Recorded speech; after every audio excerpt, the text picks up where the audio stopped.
Hi again and welcome to the channel, and today I'm going to talk about happiness and how to find it.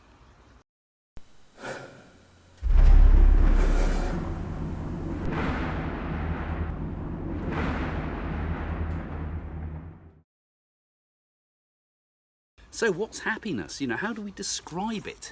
I mean, if you look in the dictionary definitions of it and things, words like contentment come to mind, pleasure, satisfaction, cheerfulness, merriment, joy, lightheartedness. Those are the sort of words that are synonyms for happiness. But that's not quite what it really is it? I mean, there's something that we're seeking. I mean, everybody in a way is seeking happiness in some form or another.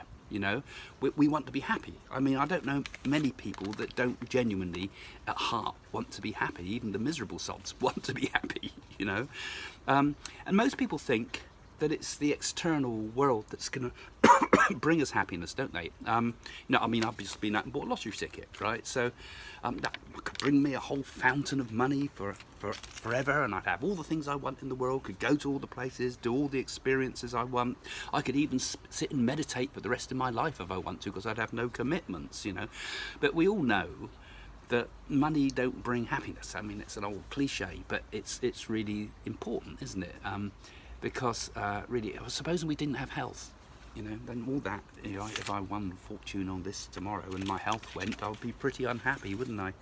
And also, if you get huge amounts of money like that, God, I'd probably lose all my friends. You'd probably end up losing your family, because people get funny and they get greedy, and they're all very nice to you at first, and you don't know.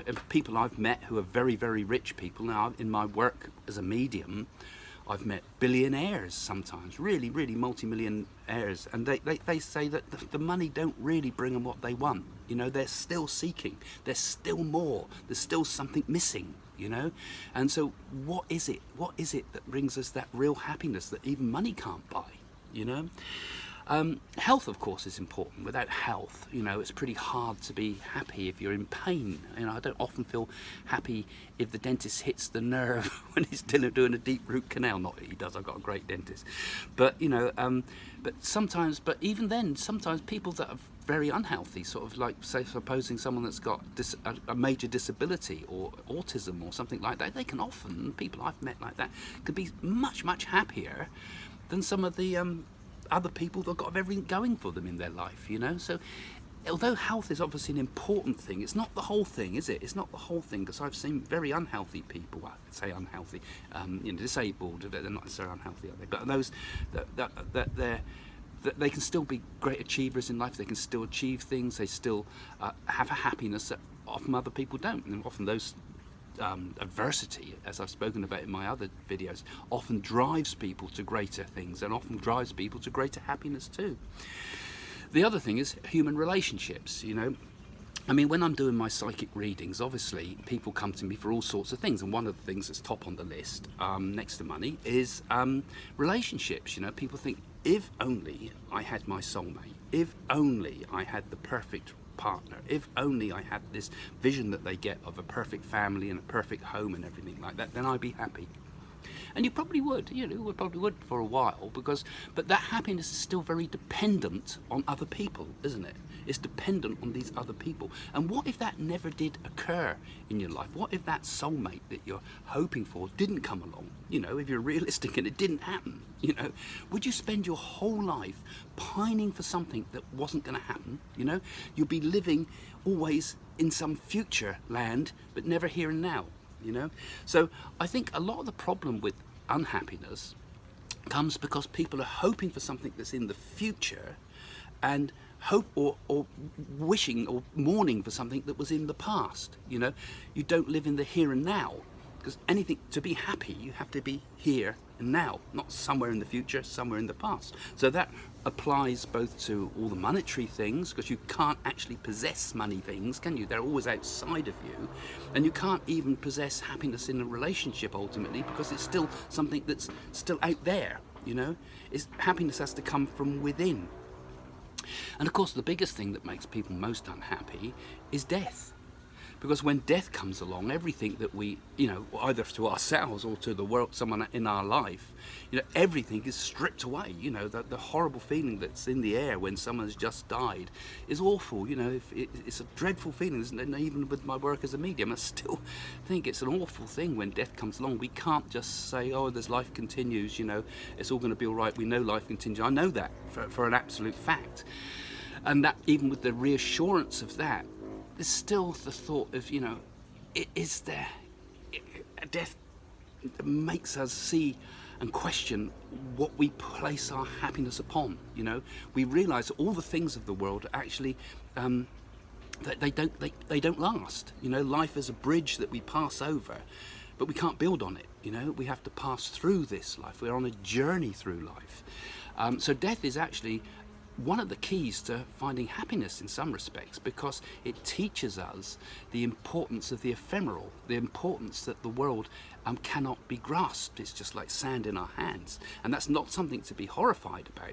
That's something to make us look deeper, so that we understand that even though there is no death in the normal sense, because as a medium I prove life goes on forever, but even in the spirit world we're still kind of dependent to find our happiness. It doesn't mean that once we go to the spirit that we're suddenly happy beings forever. Certainly without the pain of life, without the pain of the physical illness, for example, without the grass and the change of our way in reactions to the objective world that happens in the spirit, often brings greater happiness, much more happiness. But it's still not the ultimate happiness. Now we've got to find a happiness that lasts forever, that can't be taken away by circumstances, by death, or even in the spirit world, So there's lots of things also in this world that genuinely make us unhappy, such as, like I said, about death and things like that. But it's important not to indulge in it. I mean, a lot of people that I meet sometimes that come for readings again, often, I have to tell them that you're indulging in your unhappiness. You're kind of, there's a sort of a false pleasure in it. There's something kind of makes you feel good about being unhappy, and that's a nasty trap, actually, because it just goes round and round and round and round. You'll be dwelling on the darkness of life all the time, and it's not good for the soul, and it's kind of addictive. So that's something else that we've got to get out of our psychology, So there's obviously something about the state of mind that makes people happy or not, Now, some of the renunciates, as it were, the people that have left this world, the yogis, sometimes the Buddhists in the monasteries, the type of people that say, right, this world, there's no happiness in it. No, there cannot be happiness, so I renounce this world, right? Because everybody's looking for happiness in the wrong place. You cannot find happiness in the external objective world. It has to only come from within yourself, right? So the Buddhists and the yogis and some of those will often go into states where they go to the forest and or the caves, and they'll go into deep meditation, and the deeper they go, the more they find inner peace and happiness. And we can all do it, we can all have moments when we can retreat from the world. I certainly have my own little yoga room where I can go and do that, and I can go into those blissful states. But then you come out again and you come into the real world again. So you're immediately confronted with everything you left behind, all the conflicts are there, I mean, I can sit in my yoga room and trouble can come and knock my door, it always comes. Things will always emerge in life. There'll always be these things coming into your life, Once a person goes into those infinite states, it doesn't mean all the problems go away, So even when you stop meditating, you're still back in this world of form. You're still back in this world of duality. We can't escape it through meditation. So I think some of those paths can be wrong in many respects. We've got to find our happiness not just in those blissful states of meditation, but also here and now in this world. So how do we do it? It's quite a difficult thing, because even in the spiritual states, the ultimate trap can be bliss itself, because when a person goes into these spiritual states, they find what they call the ananda. That is the bliss of existence. This is the state before the absolute enlightenment of God. It's like the state of pure bliss. But that bliss too can be a bit of a trap, because it can be mistaken for happiness, but it's more. It's got to be more than that even. So obviously, on the one hand, non-attachment to temporary things, the temporal world, is kind of important too, isn't it? And it's but even there's even the trap of bliss out there. Now, Jane and I, when we see that guru fellow we see, who we really like, because we're very happy, Sharavana Baba. Now, I'm not preaching gurus, so you've got to find your own path, whichever one suits you best. But he, and also Sai Baba used to say this too, he used to ask you, every time he sees you, he says, are you happy? Are you happy? You know? And of course, what people always say, yes, of course I'm happy, of course I'm happy. Because, you know, it's like, how are you feeling today? Yeah, fine, thank you. You never say, I've just had a terrible day. It's kind of an automatic response, isn't it? But it's a good question, because gurus often ask this.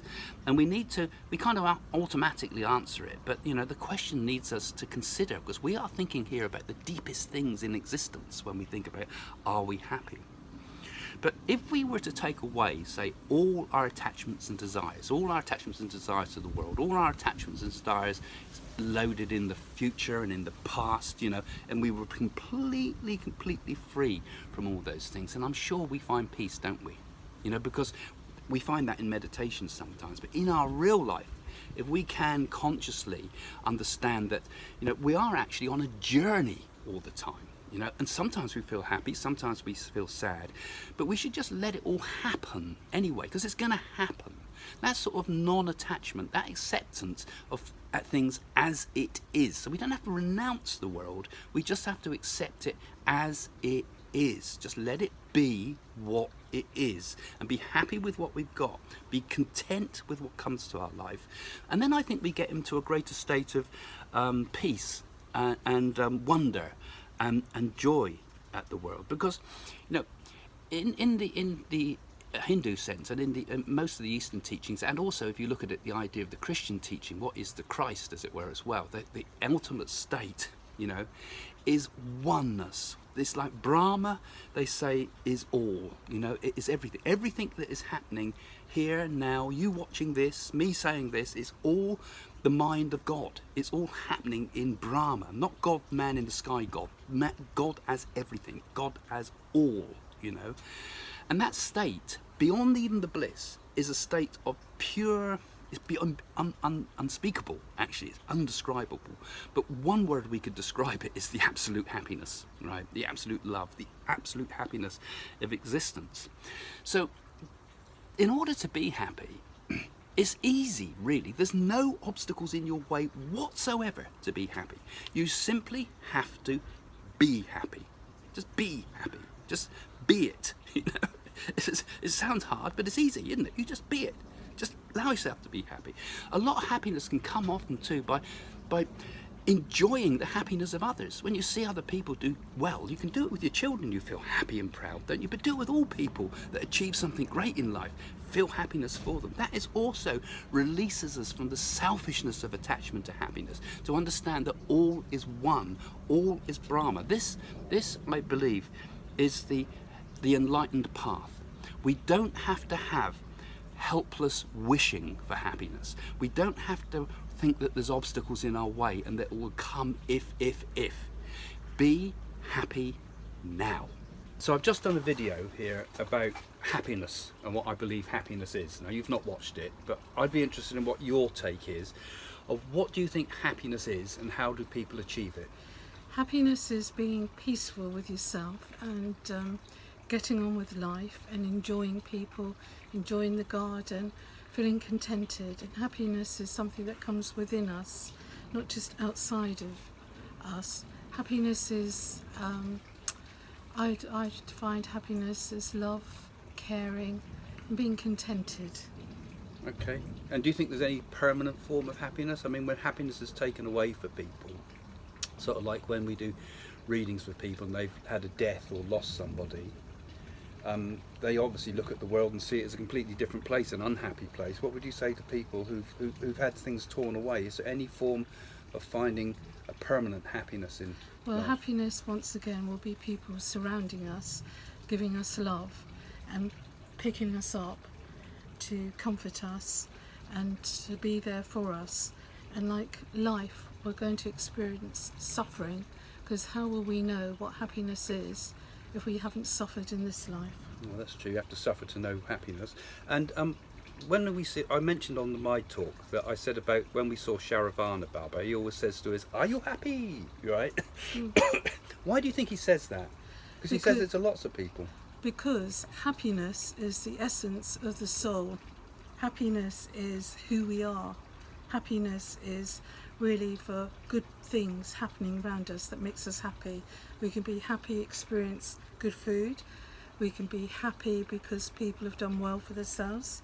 We can be happy if we have a new house.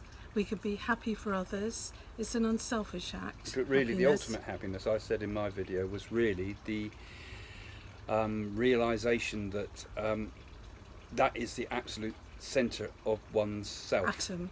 It's the very core of one's being. Would you agree with that? And I think that's why people like Sharavana and Sai Baba say, "Are you happy?" Because they're saying, "Are you in touch with the absolute in yourself?" Well, happiness is that you've reached a sort of higher, I'd say, a higher self-awareness that makes you happy. Yeah. Because if you're on a spiritual path, it doesn't make people happy, then they come off that. So happiness has to be, well, as a woman, strong, confident, and happy with people around you, happiness within the heart. Well, there we go. And I hope you enjoyed that. If you enjoy this channel, I'm going to tell you again, please don't forget to follow us. Click that little bell thing. And, you know, if you like what you see with our videos, go and have a look at our website, find out about our books, find out about the readings and things we do. There's lots more there, and you can ask questions on some of the articles and so forth. And don't forget, follow this channel. Do share it with your friends if you would. Please post it on groups if you find it interesting, on your Facebook groups and so forth. And I'll see you next time. Bye for now. Would you like a personal psychic reading? My website at psychics.co.uk offers quality phone readings with top psychics, astrologers, mediums and clairvoyants.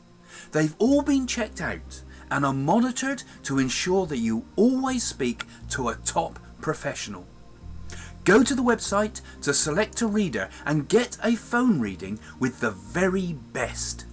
Call these numbers now to book an inspired and uplifting reading.